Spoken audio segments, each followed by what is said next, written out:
A steamy Saturday afternoon in Wilmington, North Carolina, here at historic Legion Stadium. I'm Zachary Buttright. I welcome you to this regular season finale for Port City FC. They play the league leaders and the regular season champions in the NPSL conference for this region, or area you might say, Hickory FC. Port City FC, they sit third right now. They've played 8 matches out of their 10 for the season. They go on the road to Greenville United next Saturday afternoon. As of right now, they have 5 wins, 3 losses in league play, 15 points. And that, like I said, puts them in third, tied with Appalachian FC, though. Only down on goal differential, 4 plus for Port City FC, and +9 for Appalachian is the difference between those 2 spots as of right now. Appalachian FC plays tonight at 7 p.m. against Bristol Rhythm, who sit 5th with 10 points. So Port City FC keeping an eye on that game after this game is over with to see how that result will shake up the standings and see if Port City can get that top 2 spot, which would allow them to host a semifinal. Top 4 teams make the conference tournament. Port City FC would love to be the number 2 seed and host potentially Appalachian FC. Port City FC have locked up a playoff spot as the teams walk onto the field. Hickory FC, their opposition tonight for Port City FC. Well, they are 8-0. 8 games played, 8 wins. They've only given up 6 goals, less than a goal per game. 24 points for them, the most that they could have received through their 8 games, and they've locked up that home field advantage.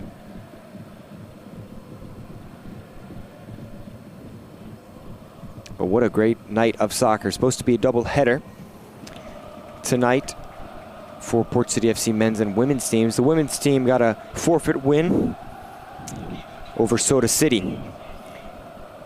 So Port City FC's women's team still without a loss on the season. For Port City FC's men's team, they lost midweek in Knoxville, Tennessee, 2-1 against 865 Alliance.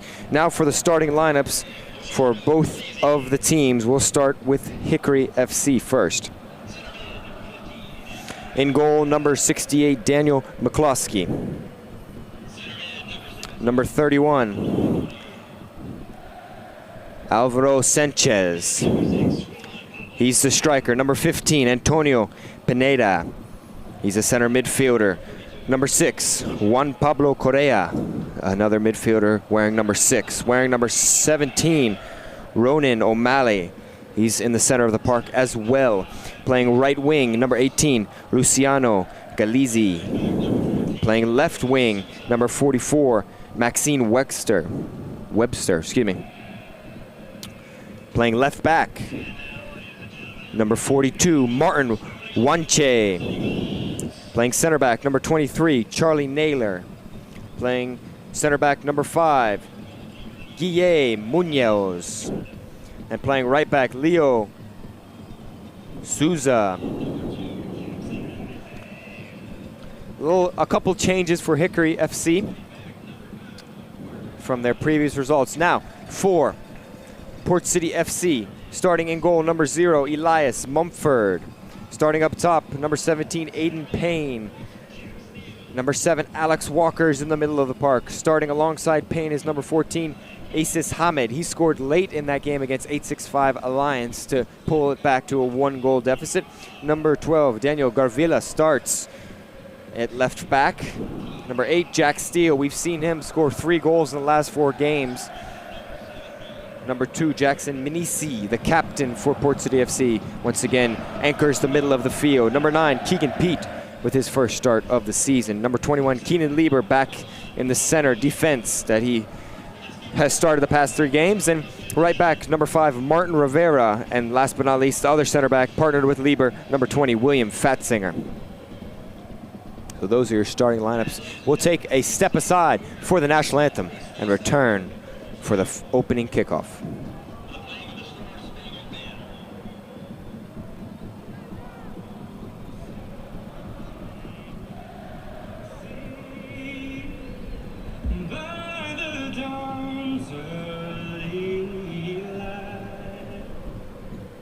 What's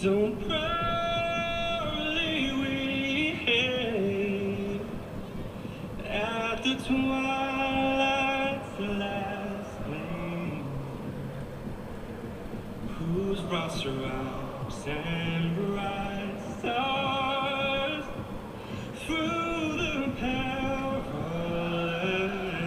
fight. O'er the ramparts we watched were so gallantly streaming, and the rockets' red color, the bombs bursting in air, gave proof through the night that our flag was still there. Oh, say does that star-spangled banner yet wave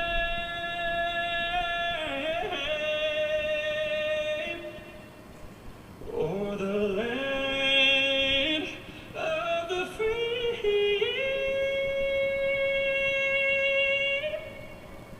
and the home of the brave.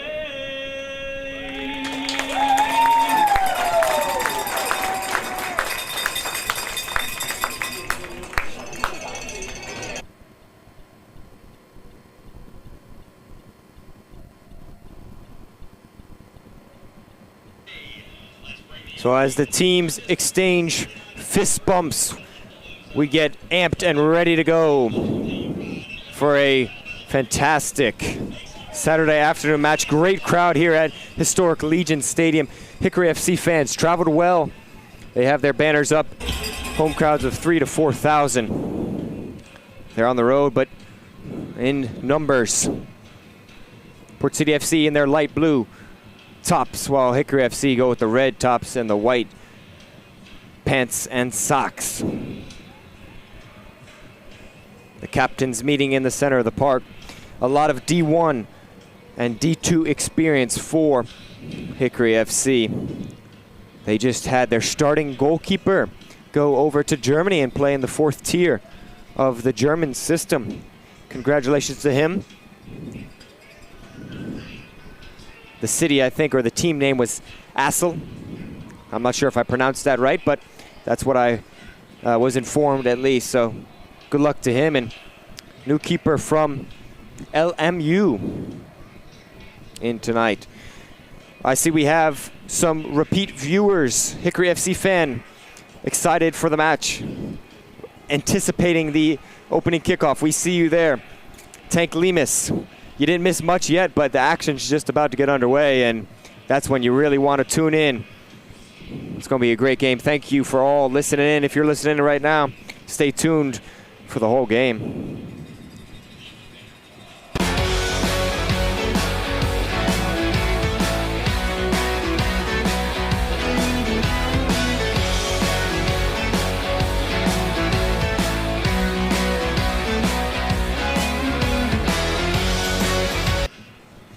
So there you saw all the sponsors for Port City FC, proudly sponsoring the team and also helping the team along the way. Referees in all black today. I think they'll be the ones that'll be sweating the most. A tough outfit choice for the referees. And yes, we do see all the comments. Max Ferrari. That's the way I think that it's said. I'm not sure, but yes, we see you. And we love to hear your comments as opening kickoff here for the regular season finale here at Legion Stadium for Port City FC. And they're playing the league leaders and regular season champions, Hickory FC, who won the title last year. They'll look to repeat when the conference tournament rolls around in a couple of weeks. For right now, we'll get a stoppage as the ball is flat. That's something you don't see very often. A couple of kicks into the game, and the ball has been deflated. So we'll reset almost. This time with a pumped up ball. Max Ferrari asks, how much is Hickory going to win by? Well, that's the question. They've got a couple changes in their starting lineup tonight.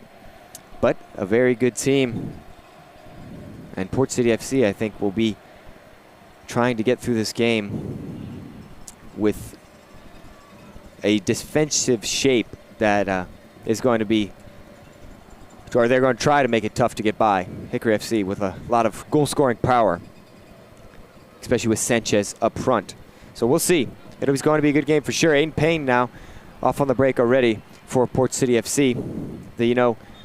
As there's a foul for Port City FC, the dream start here for Port City FC would be to get a goal early on. Obviously only 6 goals given up for Hickory FC on the season. That would be the dream start, but Hickory FC are good at what they do defensively, so let's not get ahead of ourselves here. Gavin says it's the second match in a row with a flat ball. That is a weird coincidence, honestly. You don't see that very often. Here's the in-swinger, and Port City FC hit it off the bar right on the 6-yard box, and it's another shot attempt by Walker, still trying. Offsides, maybe Fatsinger, he's on sides, clips it in, right towards the keeper, bouncing around it is. And it's a mad scramble, and Hickory FC get it cleared. What a quick start. Just a chance that I was mentioning about Port City FC, but here it is. Hickory on the press, and now Port City FC will look to get it back in the box. What a chance that was for Port City early on. Miklowski decided to stay on his line as the ball was on his 6-yard box there. Maybe a decision that he would regret, but obviously off the bar. Here, let's take another look at it. What a chance. Ball in from Steele. And off the head of a Port City FC player and off the bar. It looked like it might have been off the head of Garvila, the super sub sometimes for Port City FC, but this time he gets the start and almost put his name in the history of this game early on. Cliff Loonman would love to have Mr. Commentator at Hickory at a game. Well, I'm always available. I love doing soccer. I love doing sports. So thank you for that shout out, and we'll be here all night. Garvila takes a hard shot into his own tent. We'll get another look at that. That's something you don't see there. He just takes out the tent. Wow, the tent looks better for the wear. Garvila took the brunt of that one for sure. Elder Gutierrez, a fan of Hickory, Vamos Hickory, says, Gutierrez, here is Hickory on the break early on. Shot, Mumford, and it's a breakthrough early on for Hickory FC. 4 minutes it took them to find the opening goal. The question was proposed, and it was answered by Hickory. It only took 4 minutes to find the opening goal of the game.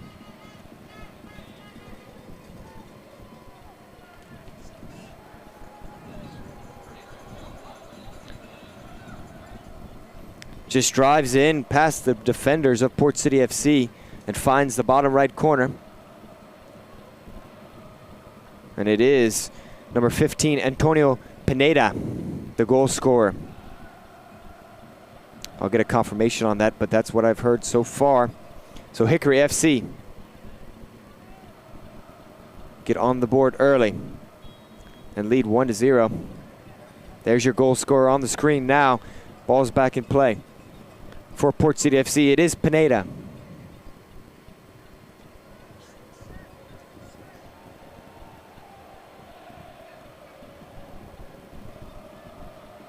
So now Hickory FC with control in the game can now take a deep breath after a close chance for Port City FC. Now here is Sanchez on the run, but Lieber was there to play it back to his goaltender, goalkeeper, however you say it. It's all the same in my mind. Mumford is the goalkeeper for Port City FC, and he clears it out wide. Tank Lima says it's the quickest Hickory FC goal of the season, maybe, or in history, I'm not sure. But that's definitely a fast one for Hickory FC.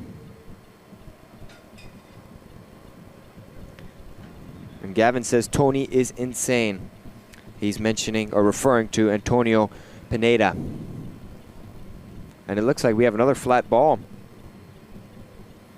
So second in the same game, so third for that one person who mentioned that there was a second. It was Gavin. Now the refs are checking all the balls, as they should. Apparently there's a contagious leak in all the balls, maybe.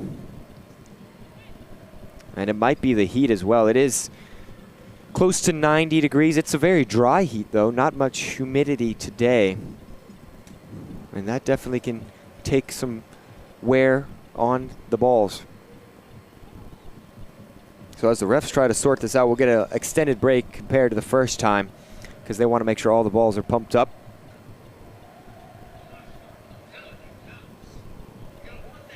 So this is a interesting point in the game, a little bit of a reset now for Port City FC. They had a chance that went off the bottom side of the bar. It's 6 minutes 38 seconds in the game. There was a goal in 4 minutes. It was Hickory FC who got the scoring started. After that aforementioned chance, we'll take another look at the goal here. Pineda just drives in and takes it on his right foot, opens up his hips, and Mumford unable to get there. It's always tough for a keeper in that situation, but you see Pineda open up his hips for the shot far post, but just able to clinically put it in the bottom corner. Gavin comments Deflategate, NPSL edition. Deflategate, the NFL scandal between the Patriots and the Colts, AFC Championship a couple years ago. Well, that was more than a couple years ago now, but play is resumed here at Legion Stadium. There is Naylor trying to find Pineda. Went back by Port City, but not long, as now Hickory once again have a chance, but Lieber cuts it out over to Fatzinger, now Rivera. And Port City FC not a stranger to goals in games. They have scored goals in bunches at Port City FC.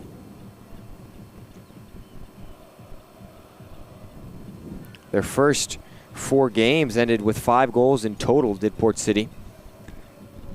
4-1 results and 3-2 respectively.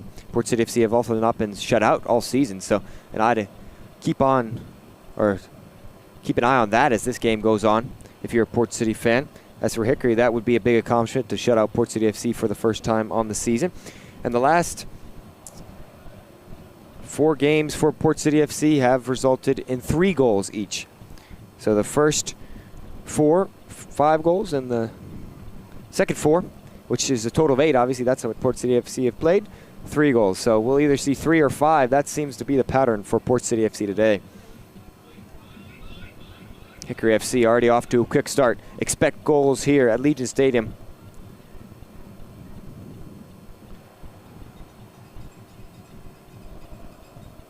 Let's hope the referees have got that deflated ball scandal situated. Here is Port City FC on the counter now. In the box, Hamid overran it and was unable to get there. Now Hickory FC look to counter themselves. Port City FC struggling to get numbers back. Hickory FC with space out wide now. Into the box, off steal, right to a Hickory FC player, and it's goal number 2 for Pineda. Or that was, Leo Souza. Number 14, and he's ecstatic, is Souza.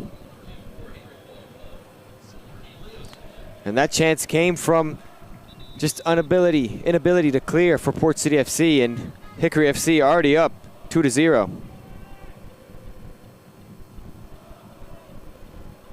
And not the start Port City FC we're looking for 10 minutes into this game. They have a big mountain to climb now.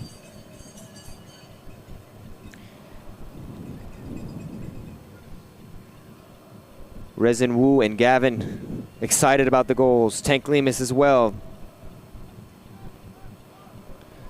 Gavin says Leo for Souza, the goal scorer of the second goal. We saw Pineda score in the 4th minute. And now we see Souza. in the 10th. Now Port City FC have to regain their composure here.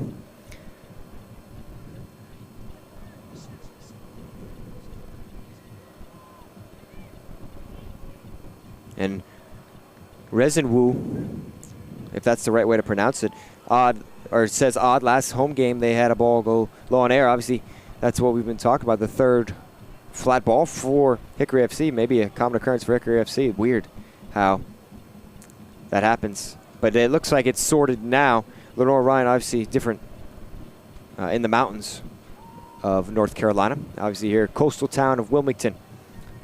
So two completely different places, but same problem. Tank Lemus says another one like DJ Khaled said. If anybody's ever heard that song, they know what that reference is.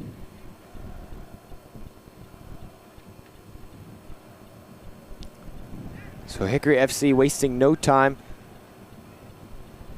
Rivera now wins it back for Port City FC, who've got a, as we said, a long road left in this game.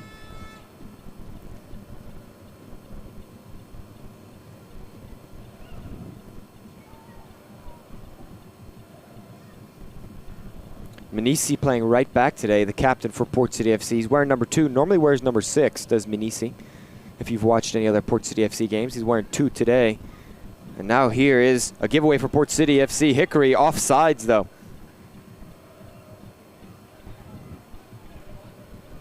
And it's been a tight call there, as you saw. But offsides is the call by the near-side referee. Not near-sighted, but near-side referee. And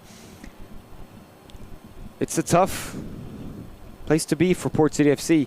You can see the 2 goals have come on the counterattack almost for Hickory FC. Maybe a lack of ability to run or willingness to run for Port City FC. Here's a throw-in. Rivera let that one go out of bounds.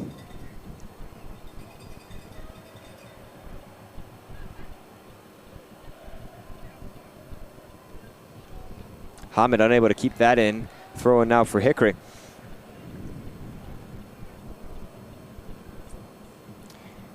Resin Wu says I'm pronouncing it correctly. Thank you for that. That is always nice to hear. Tank Lemus says it's looking like Auckland versus Bayern Munich. It already has got the look of that. Bayern Munich beating them 10-0. So we'll see. For Port City FC, hopefully not in their minds as well. But Auckland's with a great response against Boca Juniors from Argentina. What a big result that was. They tied that game 1-1 after a long weather delay in Nashville about a week ago. That game not really important in terms of group standings. They were both eliminated, but Auckland able to get the draw in for a team that have a lot of players that have full-time jobs. That is an incredible result. Not to keep talking about the Club World Cup.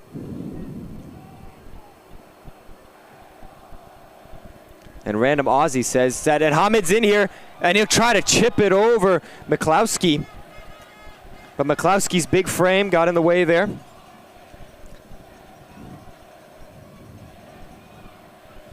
And Port City FC with another chance. And there's a foul on Fatzinger.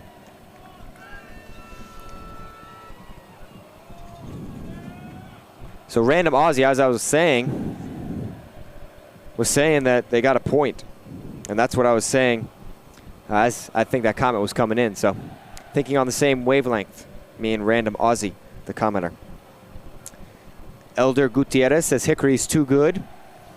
It's Max Ferrari is asking to ban Elder. Not sure what Elder did, but we're sorry to hear about that. It's a foul now on Port City FC, and Hickory will have a free kick. Quarter hour into the game, and it's 2-0 still for Hickory FC. Goals in the 4th and 10th minute.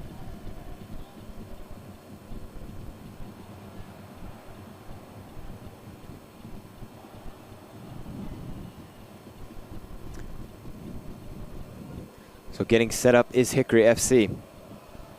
Random Aussie says Auckland City's worth 3,000 while Bayern's worth billions. That is the truth, and that's why that was such a good opportunity for them. This cross goes right to Mumford, high into the sky. And that's the beauty of the Club World Cup, and that's why I've enjoyed watching the games. It's been quite a nice experience to see, a World Cup just for the clubs. It's something that I've always thought that would be cool, and FIFA has done it now, and it's in the knockouts. Knockouts started today, actually. Bayern play tomorrow against Flamengo, talking about Bayern Munich. Here's Hickory now. They choose to go all the way back to Naylor, back to Miklowski.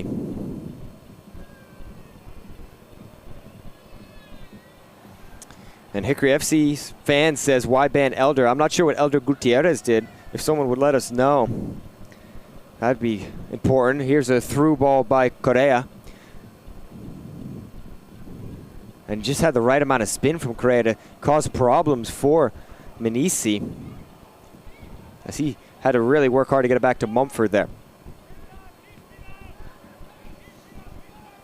Also, as we have everyone in the comments, we love to see your comments. If you have any predictions about what the final score is, I know we're already at 2-0, but if you think what the final score will be, that's a long curling range effort from Aiden Payne that just goes high.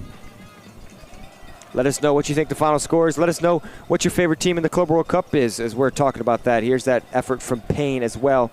Just that one is always going up and never coming down from Payne.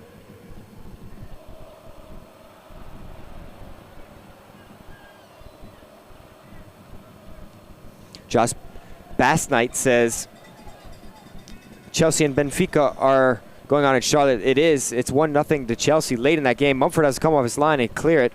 Chelsea do lead 1-0 late in the game. It's at a weather delay right now. That's what you say.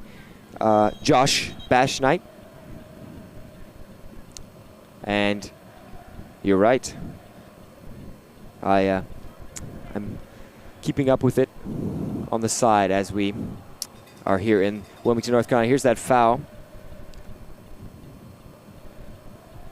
Not much in it, but referee called it. Captain for Hickory FC is Wanche, the left back for Hickory. Tank Lima says favorite team is Bayern Munich in the Club World Cup. I'm a Bayern Munich fan too. My family from Germany and grandfather from that area, so that's my tie into the Munich area for Germany. So I am a Bayern fan. So as you, Tank Limas.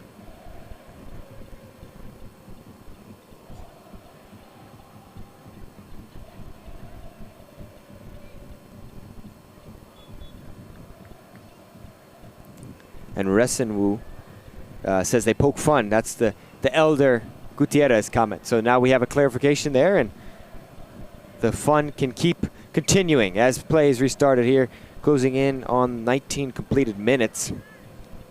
Hickory FC just taking the sting out of the game. Port City FC did have that chance with Hamid, but Miklowski got off his line and made himself big.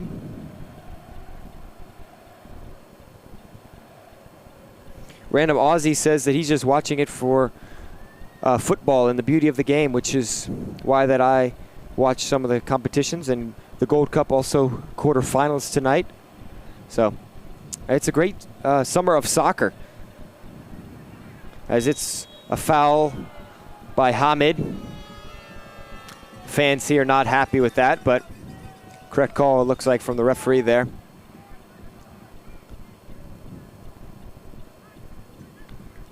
As Aiden Payne was ready for a counterattack, Fatzinger steps up there. The foul was on Correa, last time.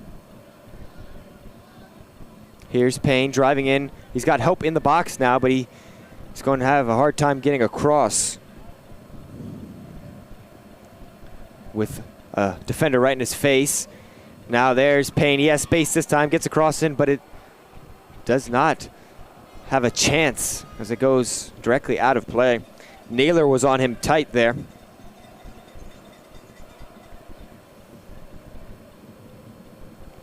Hickory FC fan says he's a Bayern Munich fan as well. Love to see that.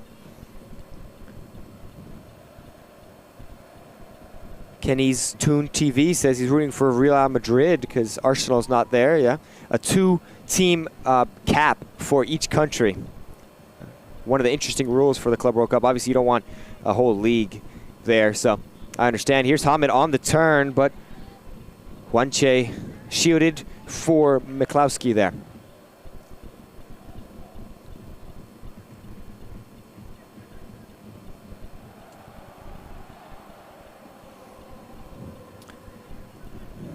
Ken's Toon TV also says, why do we have to wait 45 minutes to watch 5 minutes of the match?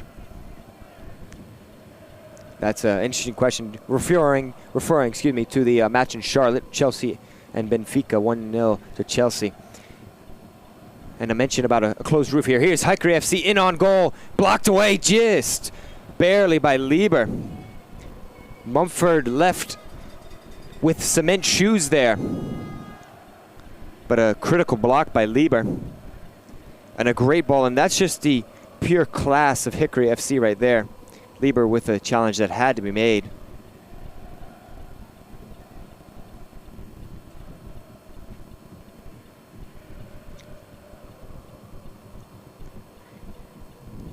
And Mexico and Saudi playing at 10:15 tonight. That's the big game tonight for Gold Cup.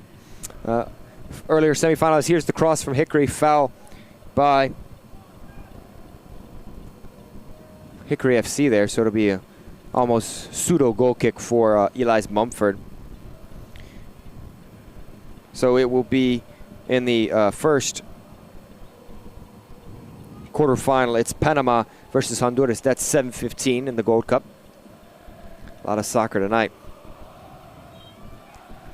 And there was talks about closed roof stadiums. There's a couple of those. Atlanta's got one. That's the closest I can think of that's going to be hosting the World Cup next summer. Charlotte doesn't, though. The Carolina Panthers playing there.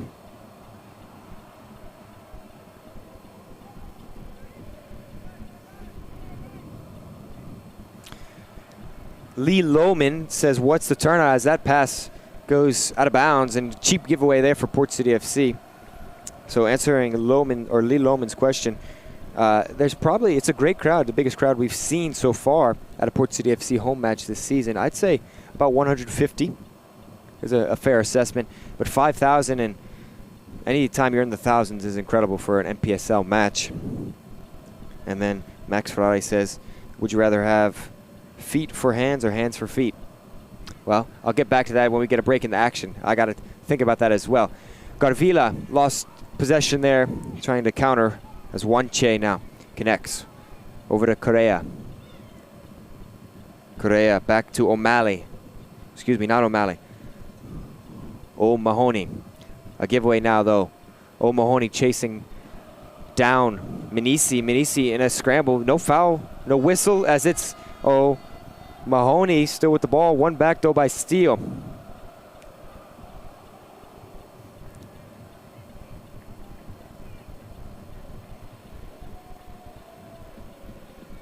And to answer your question, Max Ferrari is, I'd say hands for feet, then you can have the opposable thumbs. That's always something that is unique to humans, obviously. So, Josh Bass Knight says, South American clubs are playing well in the Club World Cup. They are. That's one headed back to Mumford by Hickory FC. Galizzi was a player there for Hickory that knocked the ball to Mumford. They are, and the Argentinian clubs are doing well as well. Obviously, we mentioned, or they're not doing well, excuse me, Boca Juniors. We had this story about them in Auckland. But a lot of Brazilian clubs doing well. They all four made the round of 16, and one automatically making the quarterfinal as Palmeiras and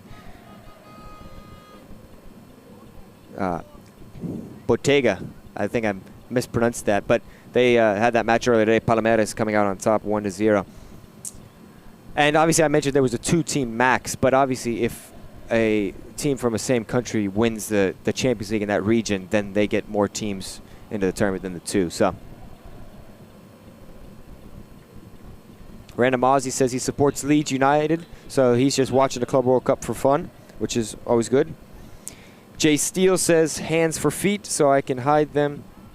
Hands for feet. Oh yeah, hands for feet, so I can hide them with socks. Yep, that's kind of what I was thinking.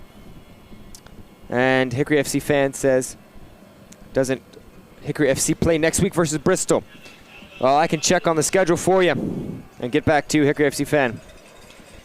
Reston Wu says 150. Ouch. Yeah, ouch is the right word, but it's a tough place. You know, Wilmington, a lot of stuff going on. There's a, I would say, college summer league baseball team stadium to our left. We'll see if we can get a shot of that. There it is. Team's warming up. That game's at 7. They draw a couple of thousands each night, 2,000, 3,000, as you see them. That game is at 7 p.m. tonight, so that draws a lot in the Wilmington community. But as you say, nothing like what you guys have at Hickory FC. And it is a water break for Port City FC.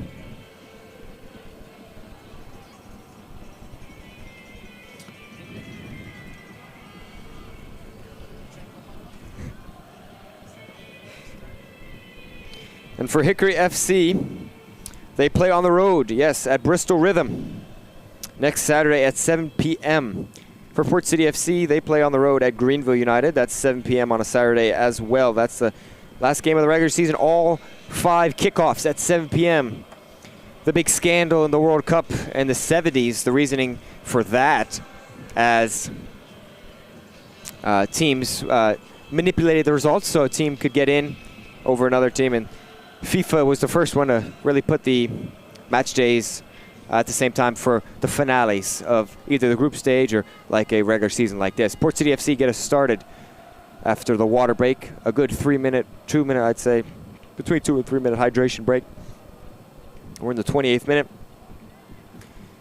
of the first half, and it's 2-0 for Hickory, but their goals coming all the way back in the 4th and 10th minute.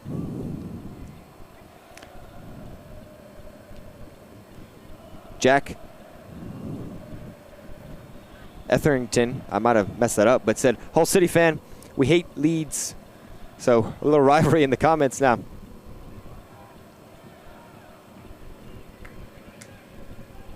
And thank you, Jonathan Rink. We appreciate that, or I appreciate the comment, making the broadcast interesting. That's my main job, and especially want to make the beautiful game beautiful and keep the fans interested as well. And Tank Lima says Hickory FC in the thousands is normal last year too. And I think when you build that fan base, it's established, you know, that establishment, you know, you built the tradition and the culture, and that's what Hickory FC has done. You look at all the D1 players as well, that results in winning, and they've got bigger aspirations than just the conference. As here's Rivera now in for Port City FC on this near side. He'll try a cross. Well, he pulled back on it there, and it goes back all the way to Walker. Walker now chooses to go inside to Payne. Payne driving in, looks down, dinks it over to Walker, inside to Garvila. Garvila still with the ball, shot blocked. He was offsides, was Garvila though. Good chance though for Port City FC. First chance we've seen since that Hamid chip attempt. We caught the latter end of that chance from Garvila. Not sure if he was offsides.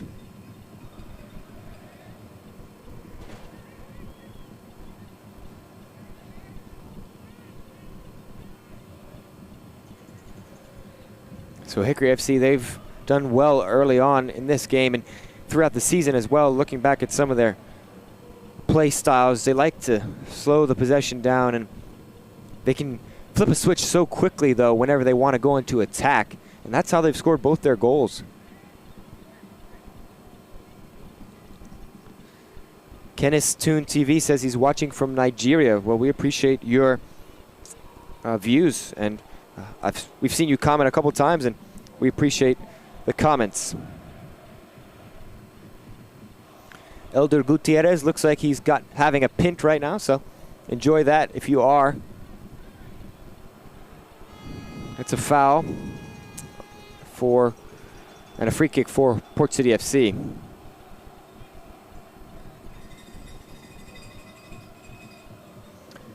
Half an hour gone. And there's just spurts of moments in this game where action flows, and then we have moments like this. This is really the first time we've seen Port City FC, though, really control the ball. And then they have a through ball like this. Keegan Pete on the end of it, but a big touch goes right to Naylor as he comes over to play defense on Pete. He'll clear it out of bounds. You see that tarping on top of that cabana back there. Last week, if anybody was watching, there was no tarping on top, so a little bit of improvement for Legion Stadium here in Wilmington with a new fresh tarping on top of that cabana, and very critical for anybody sitting over there. No one there today, but the shade massively important, especially with the sun and the UV so high. It's back to Pete, who'll look to cross it. He does now. It's defended easily by Hickory FC. Walker tried to flick it on to Steele, but Steele wins it off of Hickory and cleared by Correa.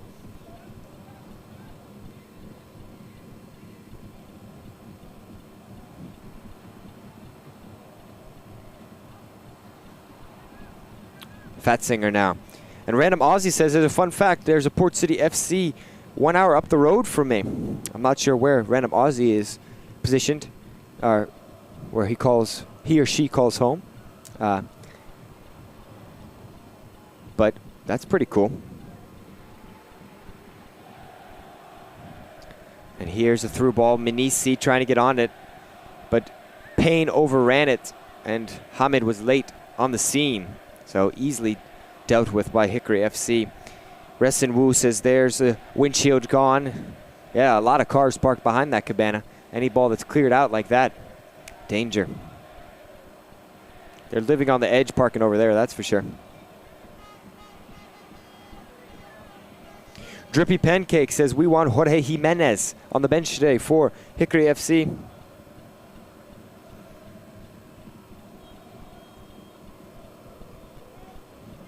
And a lot of subs probably going to be made for Hickory FC if they can hold this advantage going into the second half, just to get some fresh legs on the pitch. So Random Aussie says he's 4 hours north of Sydney, Australia. So assuming that they were in Australia, as Random Aussie is the name, but we now know factually that Random Aussie is in Australia. And I was mentioning Hickory FC have higher aspirations than just the conference title, in which they'll have to play the semifinals. They'll also host the semifinals, and if they win those, they'll host the finale. And that is not only their main goal, as they won it last year, but they could compete nationally, could this team.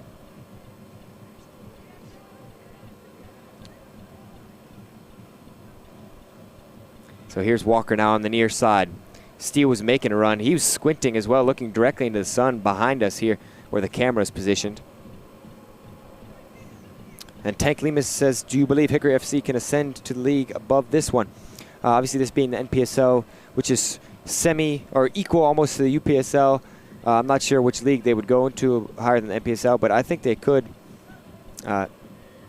with the success they've had. And there's a lot of good players in that area as well. A lot of D2 and a couple D1 programs as well, just in the vicinity. But this Hickory FC team pulling from a lot of different schools. That's a throw and good shielding effort there from Souza.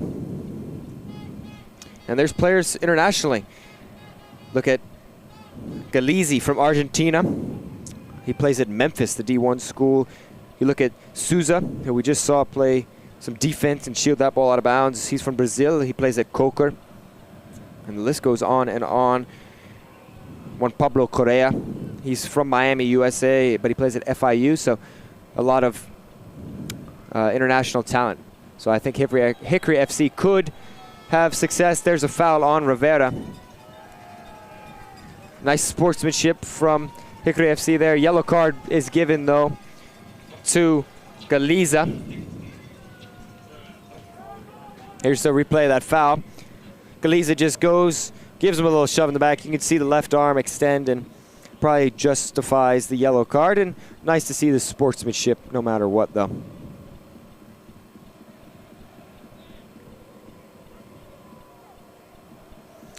Jack Etherington, I might have said it right that time, says, up the Maroons, Aussie. I think that might be, I'm not sure who the Maroons are, but if you could clarify that, it would help me a lot. Max Ferrari says, we want the Natty. Well, I think Hickory FC have a chance. They've done well already in the league so far. They've only got one loss on the season. It was a friendly on the season. Jack Etherington asks why Leeds? To the Random Aussie, I'm pretty sure. Drippy Pancake, Hickory FC fan, obviously, and says, let's win this and win this year. Hickory FC in firm control of this game, 2-0 in front of Port City FC in the 36th minute now.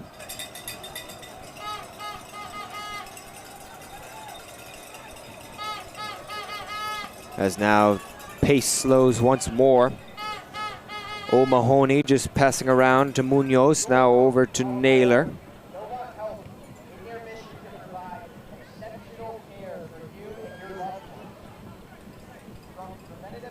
So just keeping abreast on the comments, Random Aussie is answering the Leeds question. They were in OZ 3 years ago, and I was born in Leeds and moved to Australia 4 years ago. So good connection there for Random Aussie. As it's won back by Lieber. That was a critical challenge that he had as Hickory had numbers. Mumford now pressured heavily. He's got to get back in net quick. And a smart foul for Garvila, but advantage played. Mumford now back in his net. Cleared away by Lieber. And that back line of Port City FC, especially Fatzinger and Lieber, the center backs, a lot of work already today.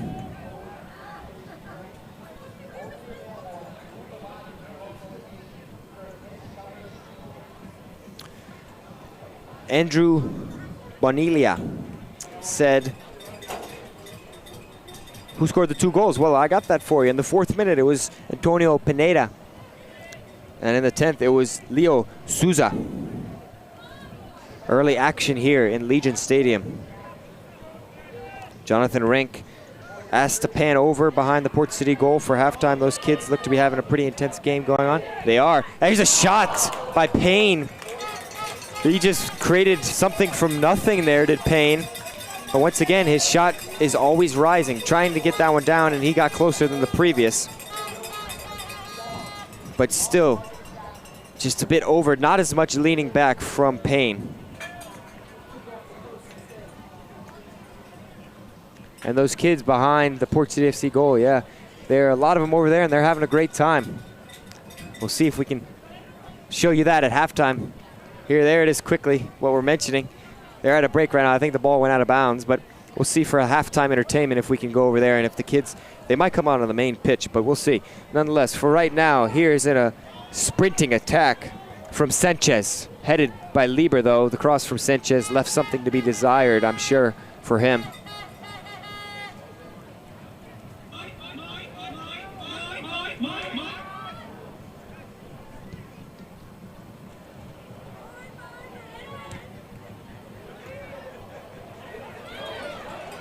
Oh, here's Payne in on that goal now, but his touch with his right foot got stuck. He takes a shot, but it's right into the hands of McCloskey. So Payne there kind of clunked up that first touch. And I'm sure he'd like this one back. He'd love a touch. And he goes with the right foot there, and it just gets bobbled up under him. Drippy Pancake says this is a great matchup. And Reston Wu says, well, a little tap gets the blood pumping. So we're all excited, and it has been a great match. Hickory FC in control so far. Drippy Pancake asking if that was offside in the last attack by Payne. Not sure. It was close for sure. This is Manisi just chunking it right to Mumford, who, whoa.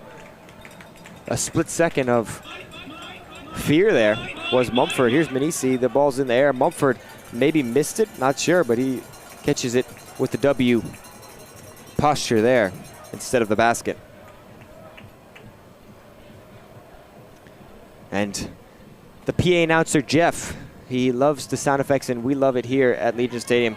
We see you, Reston Wu, the mine. That's one of the favorite ones for Jeff, and a lot of fans here like that as well. So we do appreciate that. Shout out, gotta shout out Jeff, our PA announcer, our public announcer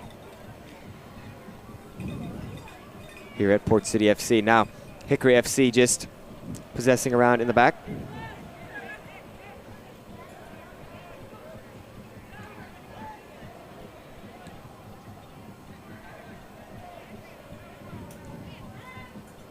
Hickory FC on that far touchline near the end line, cuts back in, headed away by Pete, but right back to where it came from. Manisi able to collect it on his chest. Pressure by Wanche keeps it in the zone. Pete clears it long. So Port City FC withstand that attack from Hickory. The Chelsea-Benfica game still interrupted. It's a tough game as well whenever you're so far into a game like that in 85th minute, and then you have to restart. Benfica obviously trying to come up with plans to just all-out attack to get that goal to tie up the ball game. That's the Club World Cup going on in Charlotte. Here's Sanchez. Sanchez with two defenders on him. Help to his right. Sanchez dumps it off to Souza. Back to Sanchez. Sanchez driving it past the defender. And a critical touch by Rivera to eliminate the threat. Rivera and that whole back four for Port City FC, they've had a couple clutch challenges, but whenever they've gotten behind the ball, they've been beat twice already. So here's Sanchez. He got by Fatzinger, and Rivera was on his toes there. Josh Bass-Knight says 1 goal before half would be huge for Port City FC. It would be. It would change the complexion of this game. We're 3 minutes from halftime. Whatever the stoppage time will be, I think it'll be probably about 3 minutes, so 6 minutes till half if you add those. So a goal from either side would really be big. A goal from Hickory right here would be almost a nail in the coffin for Port City FC. Hickory FC fans asking as Mumford has to clear. Not that far though, only to Sanchez, but it's back to Fatzinger. Now Payne on the counter potentially. But going back to that Hickory FC fan question, Appalachian versus Bristol starts in a few. Who do you think will win? I'm not sure. Hickory FC is good at home. Or not Hickory FC, excuse me. Appalachian FC is good at home. But that game, if I'm not mistaken, is in Appalachian. So they're really good at home. I think they'll have the upper hand in that game. For Port City FC's sake, they want Bristol to win, especially with the results going the way they are here. And going to Appalachian for Port City in the semis would be tough. They lost there in the opening game 4-1, did Port City FC. So a tough rematch that would be for Port City FC. Here's a foul on Minisi in a dangerous position. Pineda was saying it maybe should have been a yellow card on Minisi, as you saw there. What do you think about the Appalachian versus Bristol game? Anybody in the comments, Hickory FC fan, if you'd like to answer, who do you think is going to win that?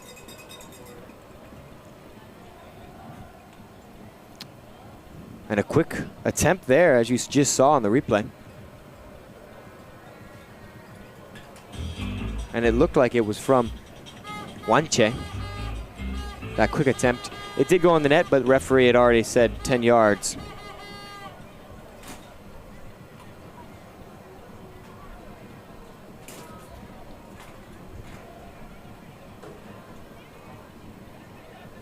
Josh Bass-Knight keeping us updated on the Club World Cup in that Chelsea-Benfica game. It was 1-0 in favor of Chelsea. 10 minutes and give everything in the Club World Cup. It's tough for a squad. Here's the free kick now. Over it is Wanche. He's on the near side. On the far side is Wester. Which one will line up? The left-footed player of Wanche. Wester hits the wall and out for a corner. So Port City FC now has to defend a corner with 25 seconds left in the 45. It looks like the refereeing pointing for 2 extra minutes. And we have a lot of agreement that App is going to win that game in the comments. 3 minutes it is, official confirmation. Not 2, excuse me. And that was O'Mahony over it, not Weston. And it's headed, no one back post though for Hickory FC. They tried to flick it on. It's staying in bounds. It's still in play. Hickory FC chased it down. Huge effort play. And that just shows you Port City FC right now not with the effort that is needed to get back in this game. Hickory FC just trying harder right now, but here they are on the counter. Big touch from Rivera. Ends that counterattack in a hurry. Great hustle there from Hickory FC. I think that might have been Correa that was trying to chase it down.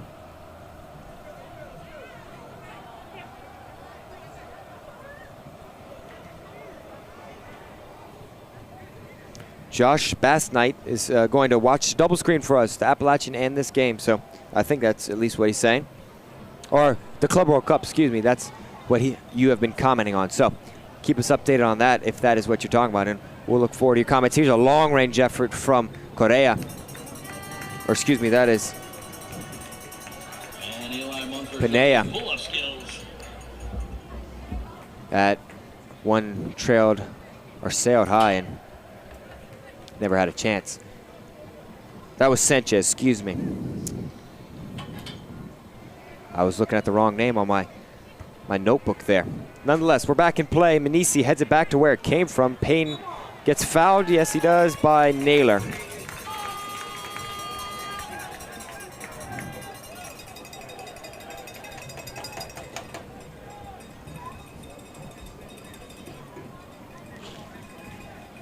Max Ferrari says Hickory was minus 350 to win this game. I would agree. That's a good line. I'm not sure if there's actually lines on the NPSL in terms of betting. Betting now legal in North Carolina. Started, I think, over a year ago now. So a big deal there, and they've, I think, made a lot of money off of that. I'm not sure. Don't know any numbers on that. But from what I've heard, that goes out of bounds for a throw-in. Reminder, the pole, the corner flag is in place still. So. Yeah, DraftKings, we're here for you. If anybody's listening for DraftKings, we'll promote your material. Anybody. Any of the big promoters. I'm trying to think of all the big sports books. FanDuel, you've got the one in Las Vegas I know is a big one as well. Yeah, 360 bet, that's the one I was thinking about. So less than 1 minute to go now. We're closing in on halftime. Hickory FC, though, have some numbers, and they're on the breakaway. Oh, not a breakaway. Well, here is the breakaway, though. Hickory trying to triple. Oh, they can't get it. Mumford closing down nicely. Lieber holding his left ankle, and there's the halftime whistle. Lieber is down. Mumford is down as well. Bad sign for Port City FC to end this half, but they do withstand that chance, and it's 2-0 heading to the break.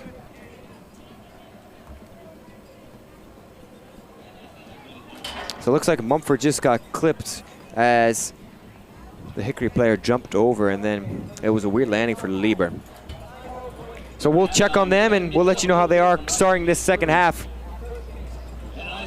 As for right now, we'll be back in 7 minutes. Max Ferrari answers the question. Bet365 is the only one that has NPSL. So NPSL does have a sports book. That's pretty cool to know. And it's apparently the first game that Max Ferrari has seen for NPSL matches. Well, that's it for the first half, 2-0. We'll come back and highlight the first half here in Legion Stadium in Wilmington, North Carolina. Stay with us here as we take a quick break.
Welcome back to Legion Stadium here in Wilmington, North Carolina. Hope your food break was successful, your bathroom break. We're taking a look at the highlights in the first half. This was an early chance. That was a foul that led to that early chance, I might say. So here's that chance I was just talking about. So here's the free kick from Steele, right on the 6-yard box. And it's flicked on right off the underside of the bar. And then there was a mad scramble after that for Port City FC. That was right after mentioning this. It would have been a big start if Port City FC got the first goal, but things change so quickly, do they, in the game of football. And here was Port City again. That was right after. That was the ensuing play, just a mad scramble for Port City FC, eventually cleared by Hickory.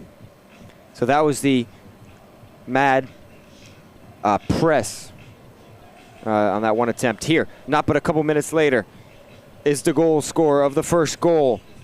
Pineda, beautifully tucked into the bottom right corner. And then not but long after that, it was another goal for Hickory FC. Port City FC unable to clear it was Jack Steele, and Mumford Guest trying to make a splendid save, but instead it's in the back of his net, and we sit at 2-0 in favor of Hickory FC. Here's that last chance. A lot of comments about it we'll come to. And Mumford, it does look like, as Resin Wu says, Mumford took out his own player. So we'll take a look as they come out of locker room to see how they're both feeling, same thing. No other keeper warming up, so I think Mumford is fine, and we'll see Mumford once again.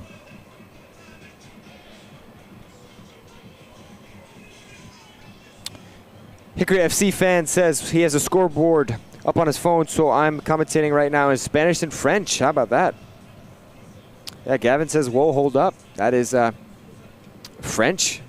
That's a new level unlocked right there. And hopefully you got your enjoyment out of the kids out on the field. They're having some fun right now. A lot of them here tonight. A lot of family affair for Port City FC tonight. So love to see that.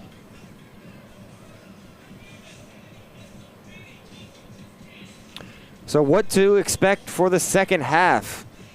Let us know in the comments what your expectation is as well. Also, don't forget to like and subscribe the channel. We would love to have you back on the channel once more.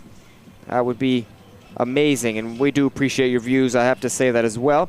But also, let us know what you think the second half is going to have in store. I think it's going to be a lot of the same as in the first half. Port City FC started early and quickly. It looks like we may see a substitution for Port City FC. Caleb Woodard, who started in the last game. We saw him make his first appearance on the season in the last home game for Port City FC against Greenville. He's warming up now with his full kit on. So we might see him, the center backs for Port City FC, Lieber and Fatzinger. They have been just working their butts off, I think is the right way to put that. They've just been working hard.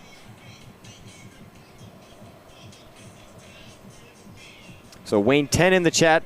Max Ferrari asking who let Wayne in here. Another friendly battle in the comments. Love to see all the interaction. Mumford's back out. It looks like he's good. So Lieber may be coming out for Woodard. So that may be that substitution.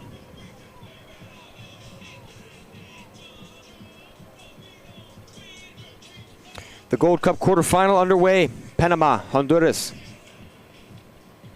Reminder, the Mexico game tonight against Saudi Arabia. Big match as well. Saudi Arabia shocked the world in 2022 against Argentina in the 2022 World Cup. So Saudi Arabia do have a couple big wins on their resume. They lost, though, 1-0 to U.S. in the group stage. So we'll see. Tomorrow as well, the U.S.-Costa Rica. Big game. Costa Rica is a good team. And the U.S. have struggled against good teams in the CONCACAF region. Not named Mexico. They've struggled against Mexico, but that's a given as well, you know.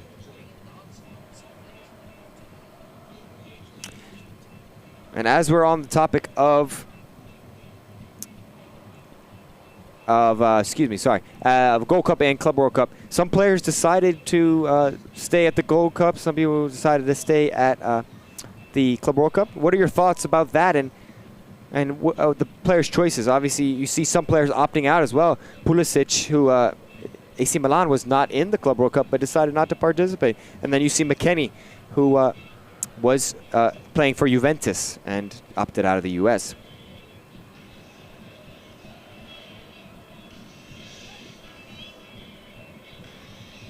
And I think Gavin, as we see, was saying we'll hold up to negativity towards Hickory FC.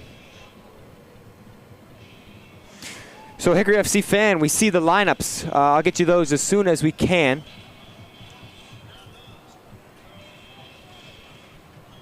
Hickory FC is already out there. I'll get you the best I can to see if we got any substitutions. For Port City FC, though, we do see a keeper change. So those two players involved in that incident, they've come off. And Kevin Christensen, who's back, he was not on the roster for the last game at home. We saw him start 2 home games ago, and then last home game he was not on the roster.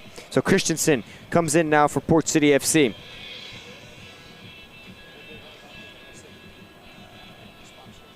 And we'll be right back after this sponsors break to tell you the rest of the lineup here on YouTube.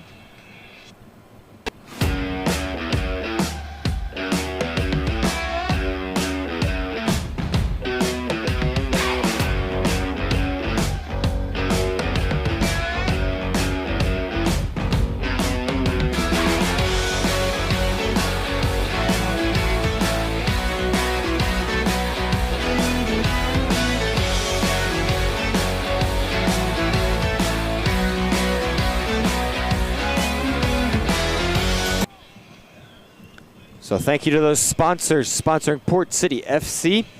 So it's Caleb Woodard. He takes off. It looks like, or maybe Caleb Woodard's not coming on. Not sure. He's walking over to the bench. So maybe gave you false hope in Woodard there. But we do have Christensen, who's in goal for Mumford. So Mumford's day is done. That looks like the only substitution for Port City FC. For Hickory FC, I'll see if I can sort some numbers out. Maxine Wester still in for Hickory FC. So is number 18, Luciano Galizzo. So is number 15, Pineda. We saw him score the opening goal of the game. Sanchez, the striker, also still on the field. In goal is still McClowski. Mahoney still on the field. So is the captain, Wanche. Correa is on the field as well. So it looks like Souza, Munoz, and Naylor all on the field for Hickory FC. I just found a phone in the restroom.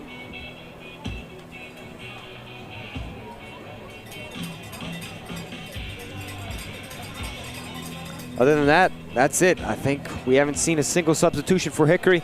For Port City, there's a new player. It's Caleb Powell, playing right wing for Port City FC, along with that Christensen sub. So 2 subs for Port City FC.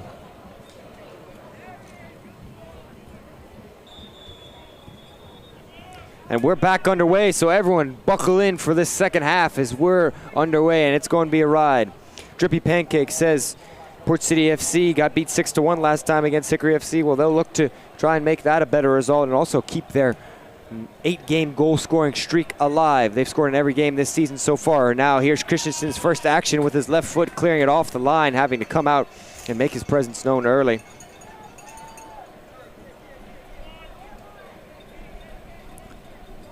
And stoppage for a second. Another flat ball. Wow. How about that? That's the 3rd in this game, 4th in the last 2 games for Hickory FC. And any ball sponsors, if you're watching, we would love to have a test run of any new type of ball, because obviously this ball is not holding air. Or I don't know, because obviously they checked him whenever that big huddle happened.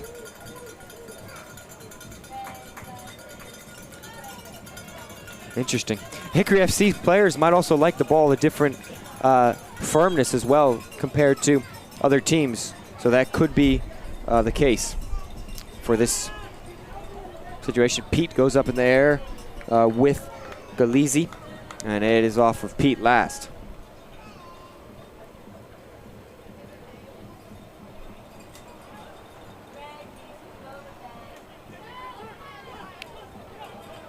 Good job there from Pineda, excuse me, to stay on his feet after getting knocked in the back a little bit. Here is Naylor. Over to Munoz. Munoz back to Naylor.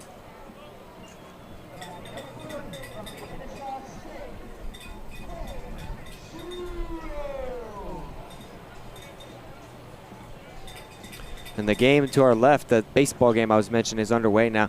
The opposition for the Wilmington Sharks, they're wearing all yellow like the Savannah Bananas. They're not playing the Bananas, but that's just the first thought that I had. Back on the soccer pitch. Oh, Minisi almost just gave a cheap giveaway. But Lieber was aware. Minisi sliding in. Good challenge, or clean at least. And there's a big challenge. Powell rolling around. Heavy challenge. Couple players going around. Pete defending his player there. Powell just coming in the second half. It was O'Mahony from Spain. Take a look at it here. It's a hefty challenge. A couple dips and knocks there, and the leg does look like it comes up a little bit. So a decision for the referee here, maybe to give out a card. I think that it would be worthy of a card, as his leg did come up with the studs out. Nonetheless, that was after a string of potential fouls as well, so that's why both teams weren't happy. Kaiser says conference champions, obviously referring to Hickory FC. They've won the regular season. Powell is up now. Good to see him get up on his own power. Drippy Pancake says the fight is going crazy. It was a crazy fight. It was short-lived as well. It was diffused quickly. MLS also back today. If anybody watches MLS, not many people probably watch MLS, but U.S. Soccer back. I don't think every team was back in action. Obviously, Inter Miami not back in action there in the round of 16. So, not everyone playing for MLS, but it is what it is. And here is Powell back to his feet, and it looks like it'll be I don't know what the ref's got going on here. Maybe a drop ball. It's got to be a free kick for at least Port City FC, right? Or no, it's a flat ball. Wow. So I'm not even sure what to say at this point. I guess we count that as the fourth time this has happened. And jeopardy. We're taking our time for sure.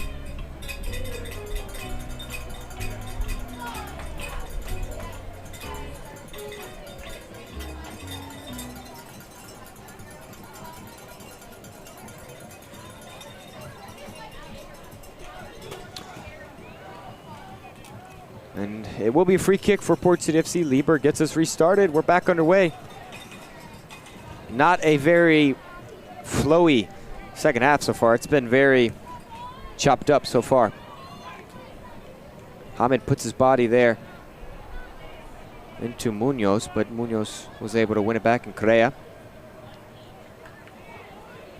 St. Clemus says championship win for FC is all over ESPN. I can't wait to see a documentary on that. Rivera's fouled there by Sanchez, and it's a free kick once more for Port City FC. They've had some free kicks.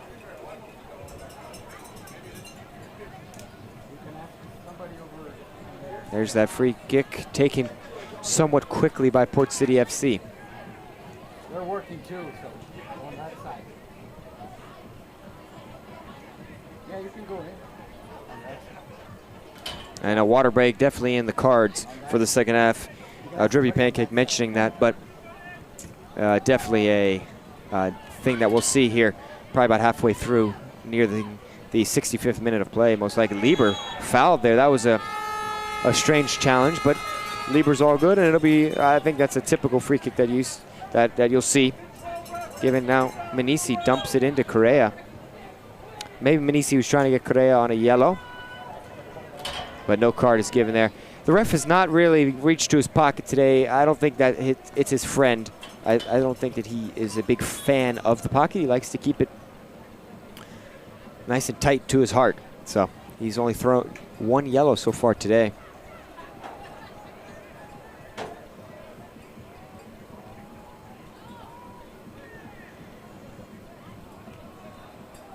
So back to Christensen.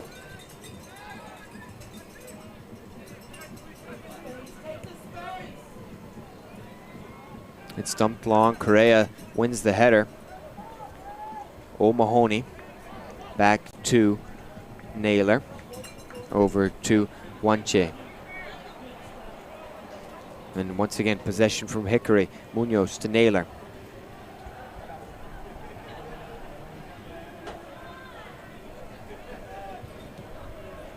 So here's a good through ball into Sanchez. He's gotten behind Port City FC defensive line once more. This is where Port City FC have conceded their 2 goals so far. Missed touch though by Pineda. And Powell just tries to clear it. He'll find Payne somehow and gets it over to Rivera.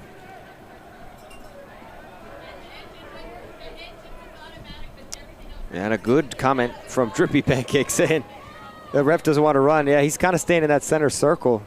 I said the refs in the black, all black today, is a tough choice with the heat.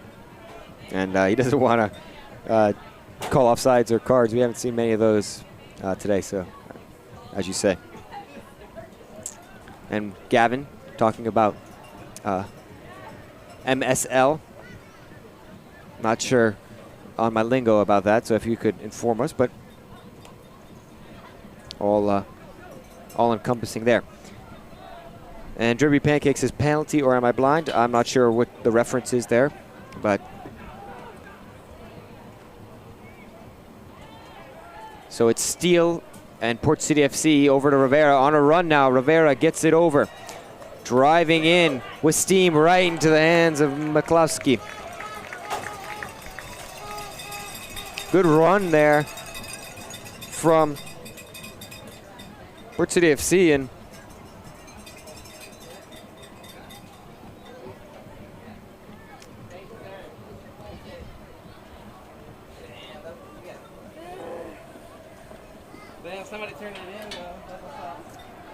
I was Aiden Payne over on that far side. Sorry, I left you hanging there. But Payne, who had a chance, he missed half of the, or he's missed half the season. He played in the last 2 games, but a middle portion of the season he missed, and he's still up high on the goal scoring charts for Port City FC. There's a cross in. It's over to Pineda. Pineda looking, maybe he doesn't go to Wester. Pineda goes inside now. O'Mahony. Now it's to Wester. Tries to find the top corner, but does not, as it finds the outside of the right post. And that was whisker thin margins for Wester to get an absolute screamer. Left Christensen planted. I took a little jump to Christensen, but he was never going to get there. Drippy Pancake also says we're almost 1,000 subscribers for TSC TV and Port City FC YouTube. Well, we'd love if you could help us reach that number, and also we appreciate you viewing today. If you do like what you hear, like the stream, however you're watching, and also subscribe, as I just said.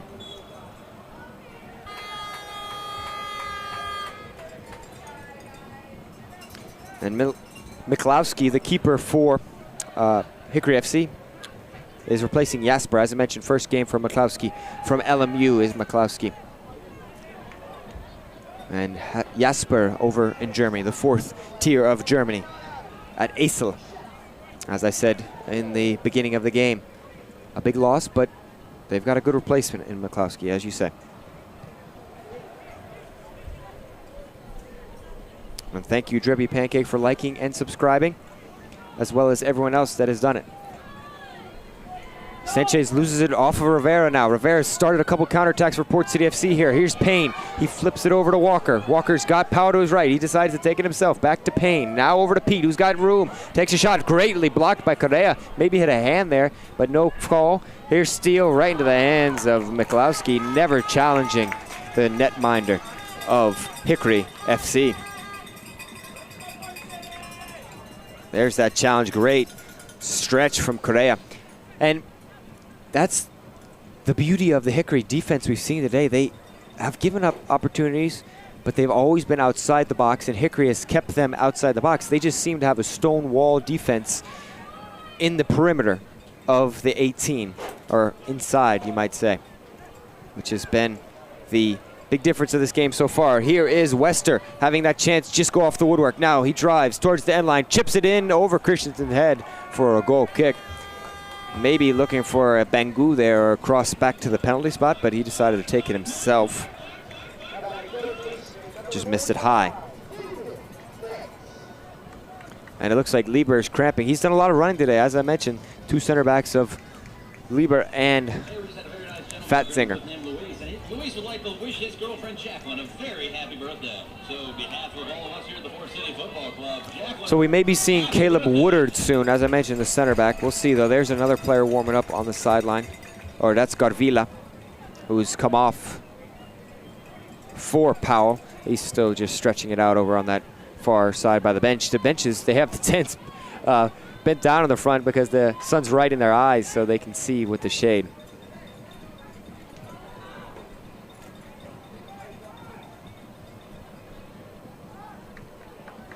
So that's back to Christensen.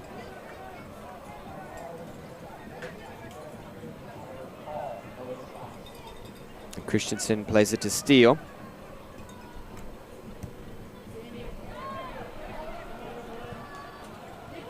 Now it's with Powell.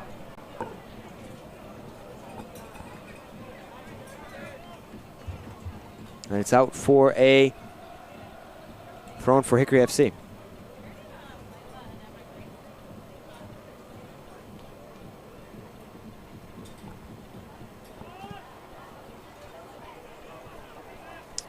And we see you, Resin Wu.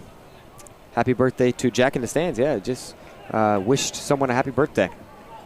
So if I see that person, I'll let them know as well that all the people are saying happy birthday. And that's sun angle right now. This is the worst time of day in terms of sun angle. As you say, Drippy Pancake, very direct and low to the horizon. Here's Steele trying to a heel pass to Manisi. Unable to connect, and now Fatzinger just has to, well, he kept it in bounds. Brilliant from Fatzinger, but he cannot connect with Powell.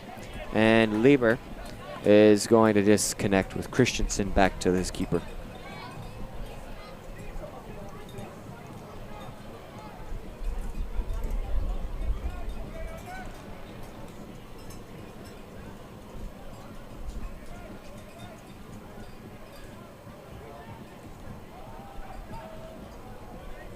So Fatzinger over to Lieber.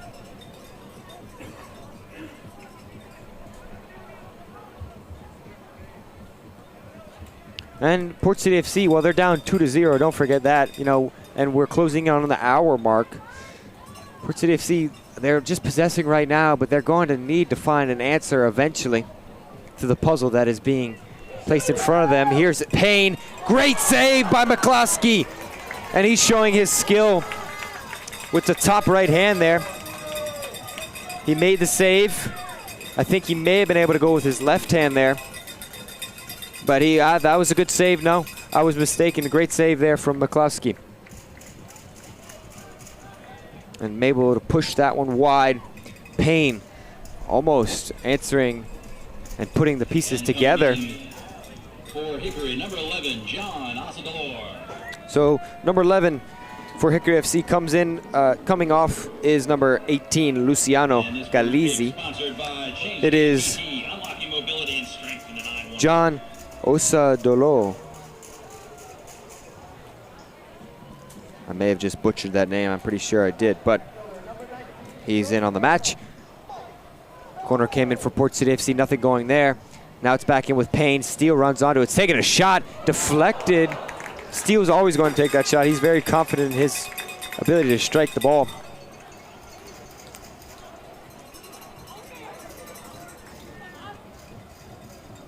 And just not enough precision on that there. And Kaiser says Port City playing like they're winning, and they definitely are. It's been interesting this second half. Port City FC have possessed, but Not really much going forward here, though. Going forward-wise, Pineda was trying to get on the end of that one before it rolled to Christensen, shielded by Pete. And Kaiser, excuse me, we appreciate your comment on the fast replays.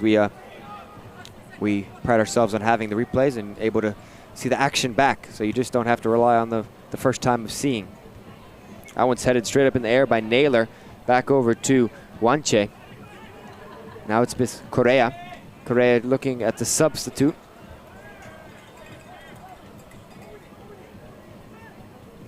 And also, don't forget, Hickory FC playing 8 games. They've only given up 6 goals. That doesn't happen by luck. That is skill. And steal in the back of Wester there. So a free kick for Hickory FC, and Powell helps him up to his feet, does Wester, and now Wester walking away, and always good to see some sportsmanship like that. Also, I'm not sure if the Chelsea and Benfica game is back underway. I think it's still in delay. If we have an update there, that'd be great, as we're here in Wilmington watching this game.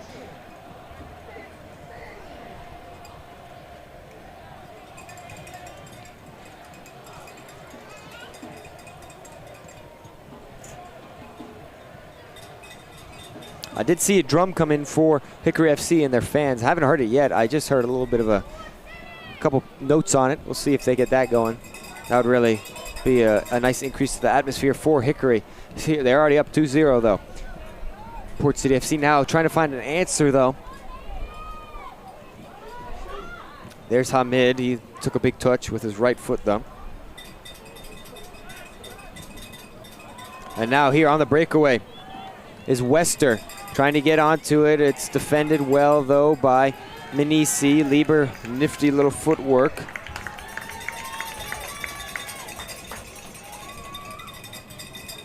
And now Port City, it's opened up a little bit, has this game. The teams have spread out, and if you can get it spread out like this, it's hard to get back into shape because it's so hot and these players are so tired.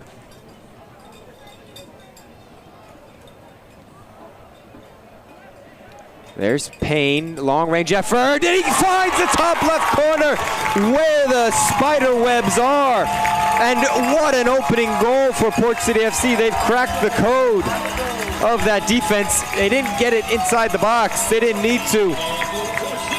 What an absolute strike from Aiden Payne. An absolute cracker of a shot. And that is picture-perfect, whisker-thin margins. And it heads right into the water break. What a moment for Port City FC.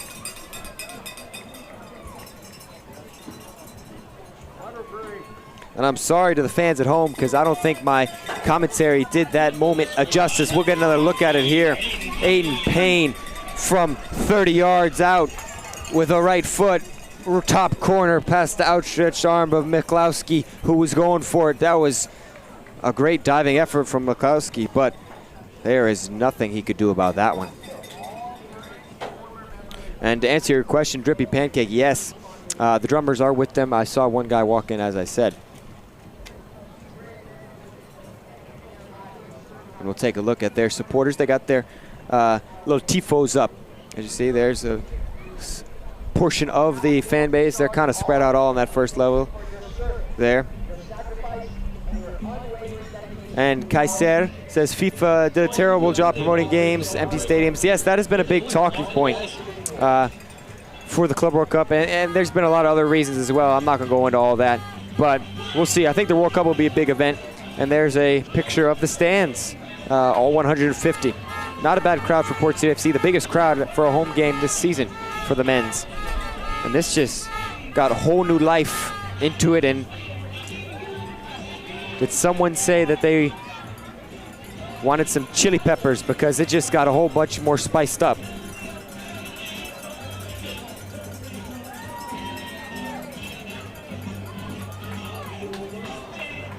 And the response, what will the response be for Hickory FC? As you say in the comments, Kaiser.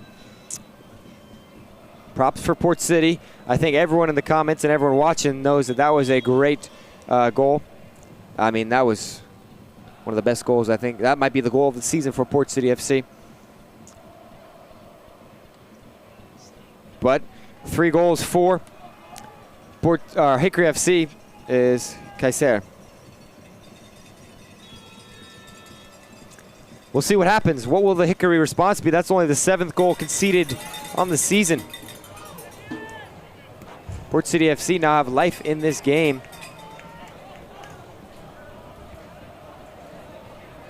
On the pitch now for Hickory, number 8. Rodolfo Pino. Substitution for Hickory FC as well. I'll get you that in a second.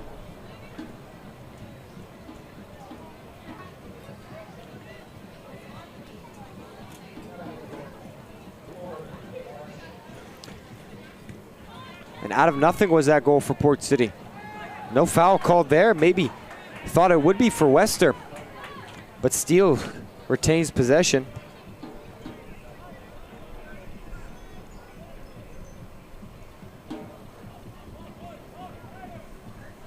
And Hickory FC, they've had 2 games where it's only been a 1-score game, and they've been both to Appalachian FC where it was 1-0 in both of those results.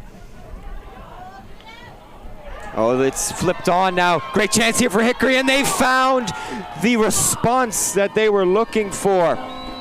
It didn't stay a 1-score game for long. Beautiful combination. Lieber just was able to get his foot there, and they knocked it right to the attacking player. There's that replay. Lieber knocked it on. Beautiful touch around the defending leg of Fatzinger. And there's your goal scorer on that far side there. Lieber stayed down, and it is once again Antonio Pineda. That score was by number 15, Antonio Pineda. So he gets his 2nd goal of the night, a brace in the 68th minute. Does Pineda. Right after Port City FC find their 1st goal of the game. And just like Kaiser said, that Hickory FC are going to have a response right over the hand of Christensen. Christensen maybe could have drove more to that shot. Lieber is coming off, it looks like, as he wobbles behind his own net. And it will look like be number 13, which is Volbrich, Taylor Volbrich.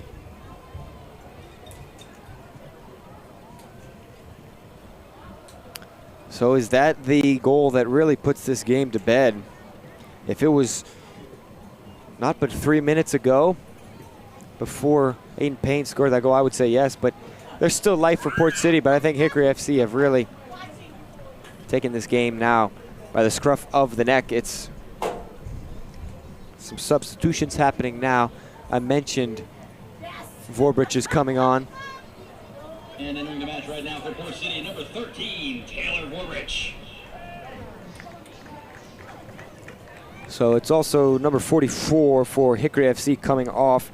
That is Maxine Wester coming on for Hickory FC. I mentioned number 8 came on, as well as the new player that just entered for Wester. It's number 10, which is Robert Deegan. As for number 8 is Adolf Pino Hara. So Hara will be in the game now, and also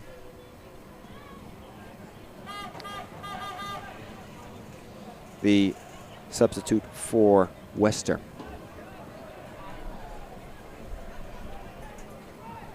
So 65th minute goal for Payne. Answered quickly 3 minutes later by Pineda.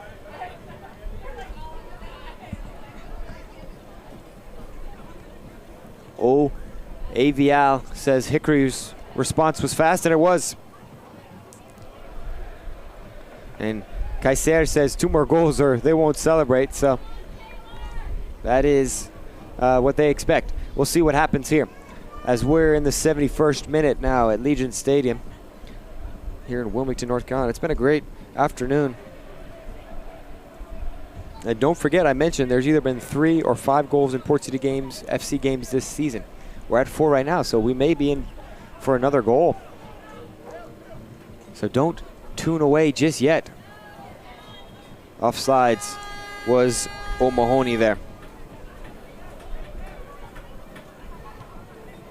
So a lot of games on weather delays. There's weather in the western part of the state. The Jägermeister Cup, USL Jägermeister Cup just started last year. An exciting tournament for the USL teams. Charlotte Independence is on weather delay as well, just as the Chelsea and Benfica game. So keep an eye on those games as well. That weather probably coming here late tonight. I did see that.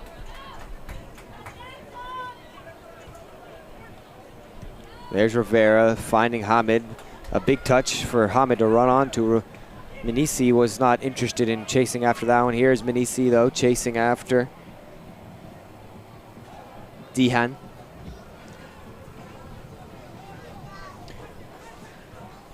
There is Hara. Naylor over to Souza, now back inside to Hara. Hara still with the ball at his feet. Just dents of the footwork there. Almost like the samba for Hara to keep possession. He lost it off the pass. And a foul on Walker for Port City, and the substitute, Osa Doloro, is down on the ground. A little interaction there after the foul as well.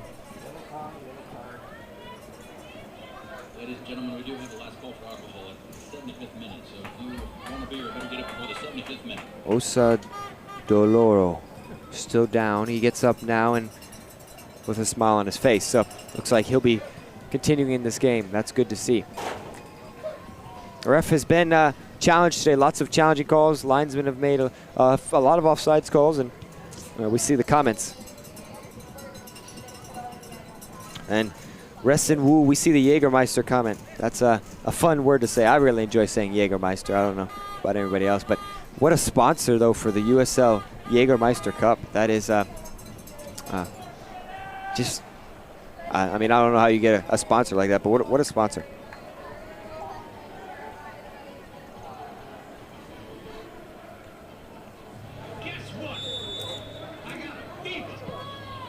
No goals in the Panama-Honduras game. That was a quick shot there. Christensen was well aware, and nothing came from it.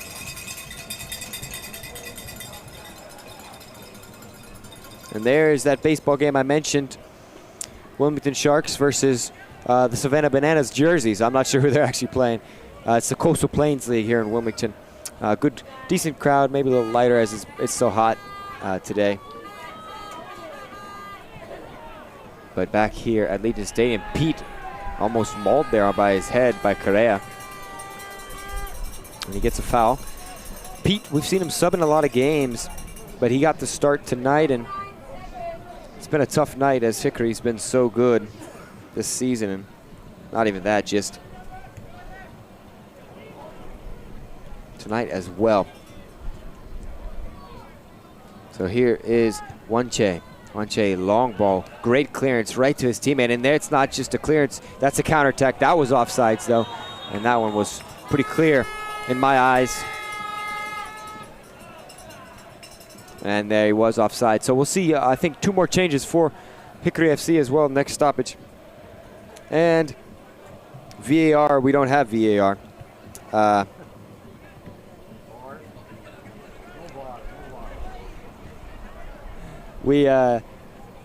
I wish you did, that'd be cool, but yeah, no VAR in the NPSL. That one's dribbled out of bounds by Dinghan.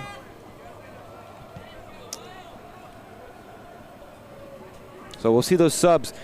And it's the end of the day for Antonio Benea. Benea is 2 goals on the day.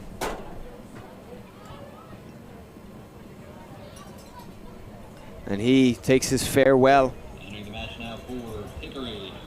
What a game it was for him. And number 19, Tomas Bellucci. And it will also be the end of the day for the captain, Wanche.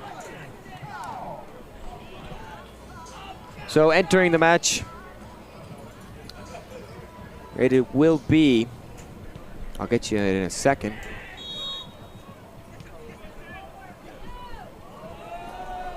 Number 25, Harry Rowe, and now wearing the captain's band.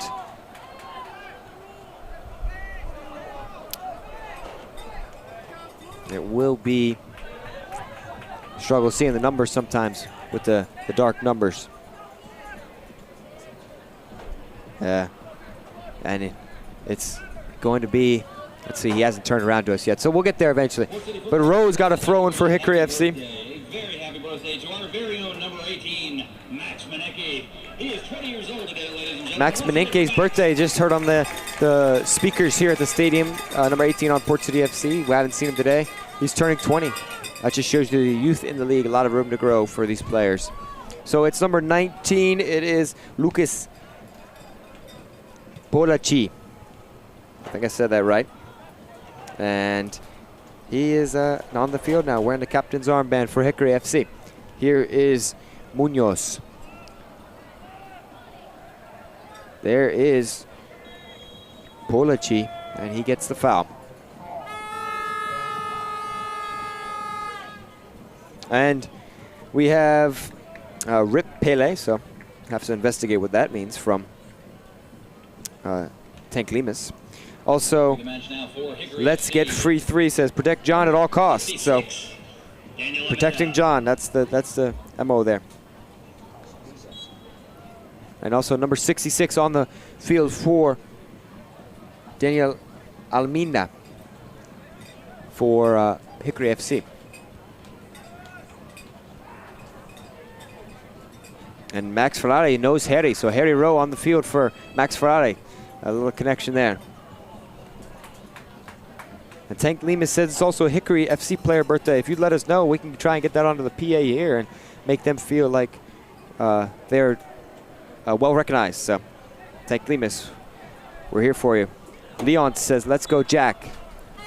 And Zlatan, maybe Zlatan Ibrahimovic watching? I don't think so, but maybe. We can always hope, right? He says, one goal, please. Not sure for who, but, you know, he's rooting for a goal, so we're here for a goal as well.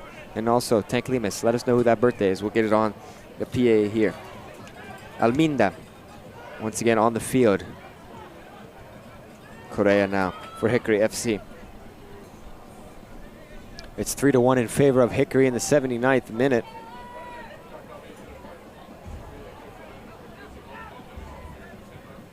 And Hickory, they've done well today. They've really almost stuffed Port City FC's chances when they've gotten inside the 18.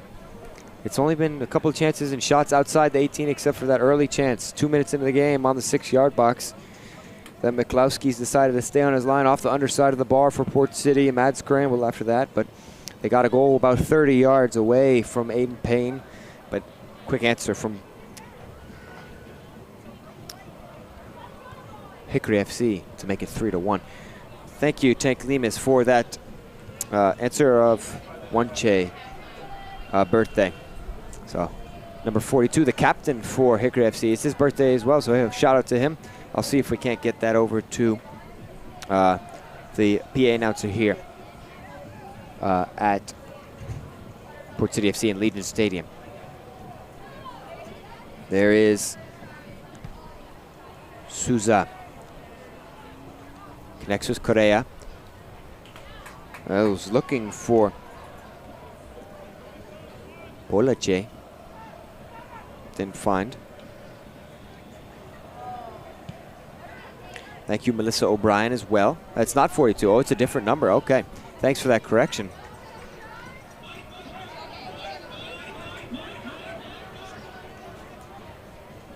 So I'll see if I can find that for you. Okay, I see what you're saying. Ignacio Wanches. I think that's how you say. Okay, we don't know what his number is, but Ignacio Wanche's birthday for Hickory FC. Okay, so we'll see if we can get that. So no number, we don't have a number, but that's all right. We'll see what we can do. So we have, Resin Wu says we have Hickory FC on the Pixel phone, I'm assuming. That's a foul on Fat Singer there. as we take another look at it, just to pull down. And Banana Ball versus Firefighters on ESPN. That is not the game going off to our left, as I mentioned earlier. That is actual banana baseball. Savannah Bananas.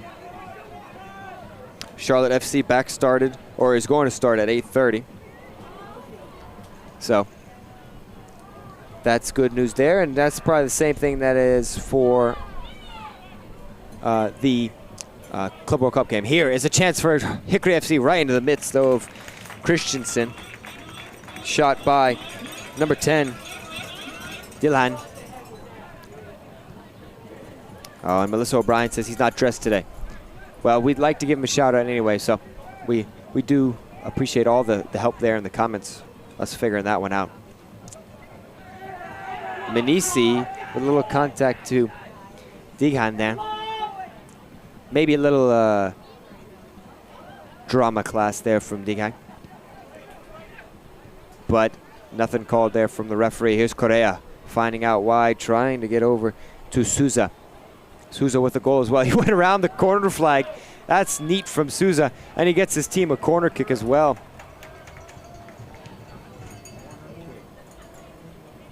And there's that nifty footwork. I don't think we got the clip of him going around the flag, but yeah, that was quite a neat.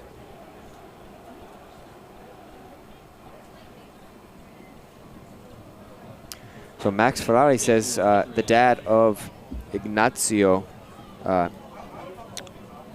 Wanche. Obviously, thanks for that clarification as well. Martin and Ignacio are brothers. The captain is number 42. Corner in now for Hickory, and it's in the near post. Just a awkward goal, but it counts the same for Osadolo. Osadolor with the goal. And there's the Hickory fans. Not much action going on over there, but it's 4-1. Now they're blowing the horn. Osadolor gets on the board. The substitute, there it is, just nips it on front post. And Port City FC, I think they put their head down now. That's a, I think, lack of defensive heads up there, and it's 4-1 Hickory now in cruise control. So their dad comes to the supporter tailgate, says Max Ferrari, and flew from Argentina to watch his boys. That's awesome. Marino, I think I said that right, is the dad's name. So, oh, Mariano, excuse me. So, Mariano, supporting the boys, congratulations, or thanks for being here as well. Pete, through ball, is unable to get a touch on it before it's won back by Hickory FC.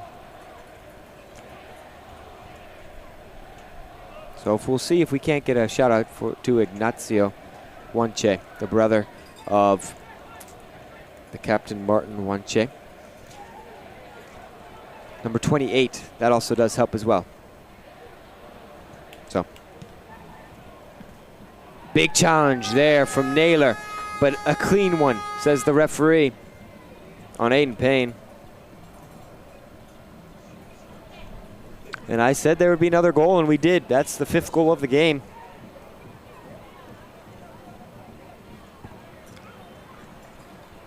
And Kaiser says, this is soccer, not baseball. We need a celebration. Yeah, a little, not big celebration as they're already up 4-1.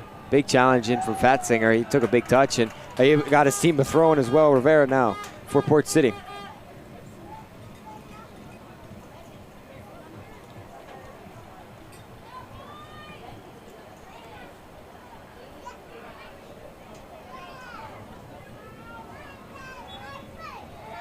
So there is Alminda getting a free kick. A lot of free kicks today. We've seen a lot of fouls.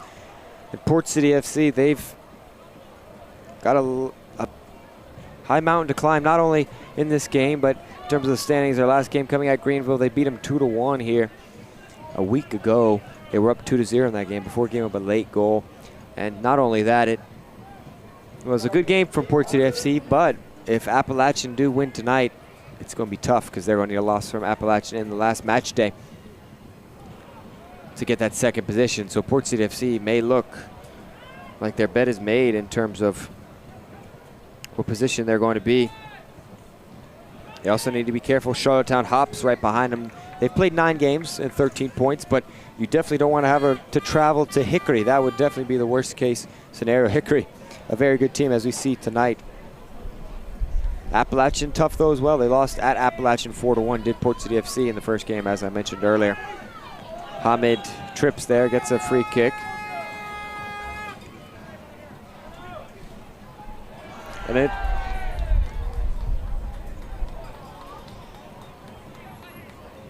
don't count out Bristol Rhythm as well. Bristol Rhythm, if they could win tonight over Appalachian, they would be at 15 points on 8 games. They have an extra game midweek next week. So that would put them in contention. If they beat Appalachian FC, they could try to rise over them in the standings. We'll have to see how it all plays out, but a frantic last few weeks here in the NPSL standings.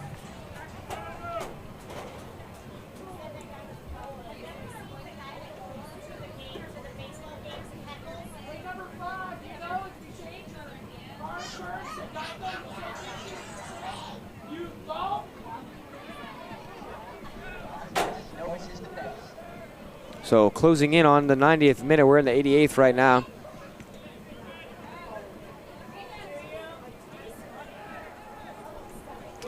And AVL says, say it louder for the 28601. I think that's the area code for Hickory. And there's Manisi just showing his frustration. He boots it all the way down to the Hickory fans. It's been a frustrating game for Port City FC. It's just been, you know, Hickory's done a good job defensively, and that's what they've been doing well all season. That's why they've only given up 7 goals in their 9 games. I keep saying it. And Elder Gutierrez says long drive. Yeah, the question was, Kaiser, why are they so quiet? Yeah, long drive, and it's been a game where they've controlled most of it anyway, so the fans have just been there to support and not necessarily to make noise. Benfica, a penalty from Angel Di Maria. Tie the game up. Chelsea, who have struggled so much in the Premier League, are now tied and looking to go to extra time. They finally got that game restarted. And Benfica, who beat Bayern. I know a lot of fans in the watching are Bayern fans. That was a tough game to watch. I watched that one. But Benfica, what a result that would be if they could end up pulling it out in extra time after that long delay. So here is Correa. Big collision. Pete and Correa. Collision out of bounds. More of just feet mashing together. Pete shaking hands with them. That's good sportsmanship. A lot of that today. And AVL says, too much time at the beach today. Yeah, if you're going to make this long trip, might as well go to the beach. The beach is very close to here, 15 minutes away. Depending on which beach you go to, obviously. But we are blessed to have that here. And that is maybe the sun really takes a lot of energy out of you. So being at the beach and the UV so high, it could definitely strain your mental state. And now just relaxing in the shade are the Hickory FC fans. They've got the game done and dusted. We're 20 seconds from the regulation 90. I'm not sure how much stoppage time there will be. I would highly doubt not much as the game is out of hand. Manisi, big touch. Now he gives a little shove to Ding Han. Jack Steele pressuring. We haven't called Jack Steele's name much. We've seen him score 3 straight games, now back-to-back games. He's not going to score. It's been a tough stretch for him now. In this game, he didn't really have much going his way. Through ball and a great ball, but Christensen saw it all the way. Predictable there from Almeida. And Gavin says we're going to be loud in Bristol next week as Pete's fouled. Can't wait to get maybe a watch of that game. That'll be quite an environment. Yellow. And a yellow card. First of the game for Hickory FC. Second overall, though. And he just rips him down. Does the last goal scorer of the game so far.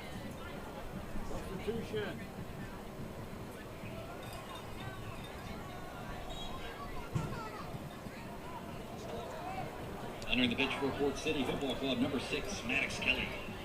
And Max Fry says, come to a home game. We're far from quiet. Well, I'll have to make my way up to Hickory, North Carolina, into Lenore Ryan Stadium. I think it's called Monents, or Morats, I think is what I heard last week, if I'm not mistaken. Have to make my way up there either, maybe not this year, maybe this year, or maybe next year as well. Yeah, TSC TV always available too, you know, for hire in terms of broadcasting. You know, I got to put that out there. So we're always open and we're always willing. We always love to have new people hear us. But once again, we've hit the 90th minute. I think we're already 2 minutes in the stoppage time out of 3. It's been a pretty slow end of this game.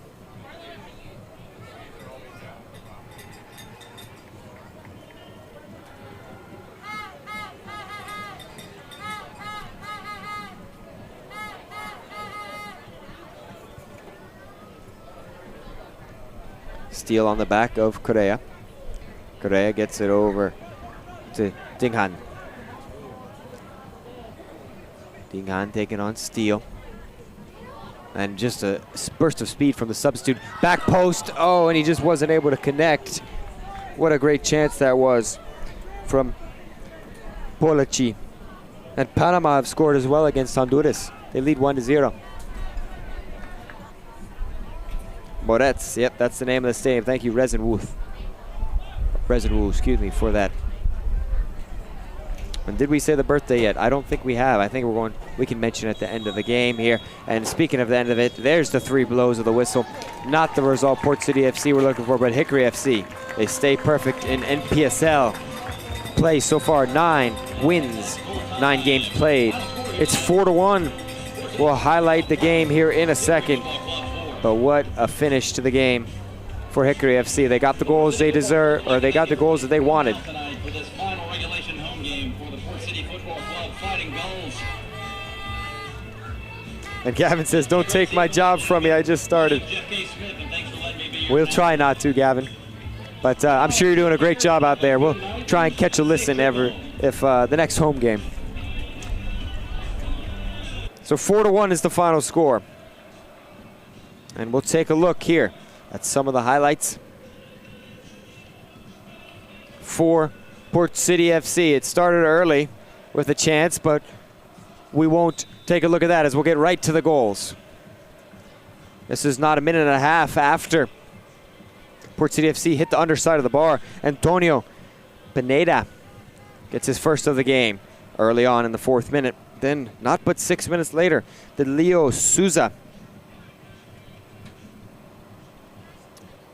find another goal to double the lead for Hickory FC. And here it is, a cross in, poorly defended by Steele, right to the legs of Souza, and finished quite nicely.